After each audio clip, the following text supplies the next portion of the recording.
법이 인정하는 단기 임대차 계약임을 인정받으면 아주 중요한 두 법률이 적용되지 않습니다. 안녕하세요. 유돈로우 채널의 김유돈 변호사입니다. 이번 영상에서는 단기 임대차 또는 일시 사용 임대차라고 하는 특별한 임대차에 대해서 좀 알아보고자 합니다. 자, 이런 단기 임대차는요, 어떤 특별한 이유로 부동산을 단기간으로 계약하는 것을 임차인과 임대인이 서로 합의해서 하는 계약을 말합니다.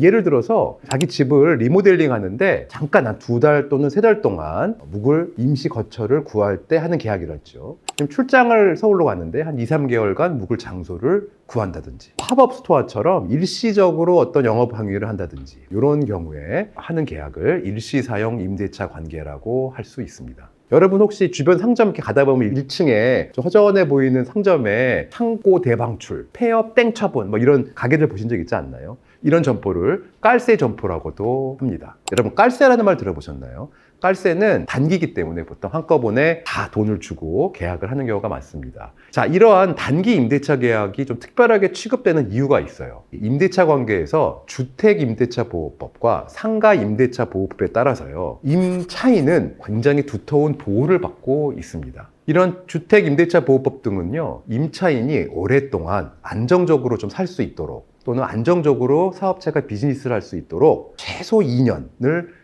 보장하도록 하고, 상가는 더 오랫동안 빌릴 수 있도록 보장하는데요. 중요한 거는 이런 단기 임대차 관계가 인정이 되면 이런 주택임대차보호법이나 상가임대차보호법이 적용되지 않습니다. 단기 임대차의 경우에 이런 임대차 보호법을 적용하지 않는 이유는요, 상호하에 명백하게 이게 단기임을 서로 인식하고 계약한 경우에는 이렇게 장기적이고 안정적으로 임차할 것을 전제로 해가지고 보호하는 법률을 적용하는 게 불필요하다라고 생각하기 때문에 그런 것입니다. 그런데요, 너무 쉽게 이 일시사용 임대차 또는 단기 임대차 계약임을 인정을 하게 되면 임대인들이 임대차 보호법을 피하기 위해서 외형적으로 일시사용 임대차 계약을 체결할 수도 있거든요. 그렇기 때문에 우리 법원은 이 일시사용 임대차에 대해서는 비교적 엄격한 기준을 가지고 판단합니다. 그래서 이제 법원이 뭐라 그러냐면요, 일시사용을 위한 임대차 계약이 명백하다고 하면 기간이 단기인 것뿐만이 아니라 그 임대차의 목적이나 임차 건물의 종류냐 구조 등까지 다 보고요, 단기간에 임차인이 할 의사가 있었는지, 단기간에 임차하는 과정에서 했던 뭐 수리나 인테리어 이런 것까지 다 봐서 종합적으로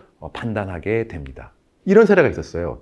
건물주가 건물을 팔면서 새로운 사람한테, 재건축하는 사람한테 건물을 팔려고 했기 때문에 건물을 팔게 되면 임차인들이 다 나가주기를 원했어요. 그래서 이 임차인들을 들이면서 이렇게 말한 거예요. 계약서에 정확하게 사정상 이 건물이 팔리거나 또는 재건축할 경우에는 여러분들은 다 나가야 된다라는 특약을 기재해 두었습니다. 그리고 실제로 건물이 팔렸어요. 그래갖고 자, 이 약정에 따라서 자, 나가세요 라고 했는데 임차인들이 상가 임대차 보호법에 따라서 우리는 보호받기 때문에 일정 기간 더 여기서 장사를 할 수 있다라고 주장을 했죠. 그래서 이 계약이 단기 임대차 계약인지가 법정에서 문제가 된 사안이었습니다. 우리 법원은 뭐라 그랬냐면요, 상가 건물 임대차 보호법이 배제되는 일시 사용을 위한 임대차 계약인지 살펴보니 계약을 보니까 2년으로나 했다. 보증금도 꽤 적절한 수준인 3천만 원으로 정했다. 그리고 임대차 계약서에 보면은 이거를 일시 사용을 한다라는 어떤 문구도 없다. 그리고 임차인들이 보니까 들어와서 막 인테리어도 하고 간판도 붙이고 사업을 제대로 하려고 했던 것 같다. 판사들이 봤을 때는 요거는 일시 사용을 위한 임대차로 보이지 않는다라고 해가지고요, 패소 판결을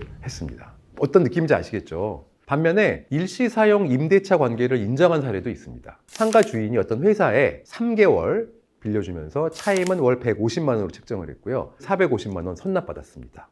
깔세로 받은 거죠. 그리고 계약을 했습니다. 임대차 계약서의 상단에 단기 시설물 사용 임대차 계약서라고 딱 표시를 했고요, 특약사항에는 아예 더 자세하게 썼어요. 본 계약은 단기 사용을 목적으로 하는 임대차 계약이므로 임차인은 주택임대차보호법을 주장하면 안 된다라는 것도 아예 딱 써놨습니다. 그리고 이 계약 보니까 3개월밖에 안 되기 때문에 이런 걸 다 봤을 때 요거는 단기 임대차, 즉 일시 사용 임대차로 볼 수 있어서 법에 따라서 상가 임대차 보호법이 적용되지 않는다라고 판결을 했습니다. 자, 지금까지 이렇게 일시 사용 임대차 관계에 대해서 알아봤는데요. 사실 내가 지금 맺은 계약이 일시 사용 임대차인지 아닌지가 너무너무 중요합니다. 보호법에 따라서 보호를 받거나 못 받게 될 수 있는 거 아니겠습니까? 그래서 사실 일시사용 임대차 계약을 할 때는요, 그 계약서를 체결할 단계부터 법률 전문가의 검토를 받아가며 하는 것이 중요합니다. 혹시 이렇게 일시사용 임대차 관계에서 문제가 생겨서 법률 상담이 필요하시다면 고정 댓글 한번 참조해 주시기 부탁드리겠습니다. 자, 지금까지 유돈로우 채널의 김유돈 변호사였습니다. 이 영상이 도움되셨다면 구독과 좋아요 부탁드리겠습니다.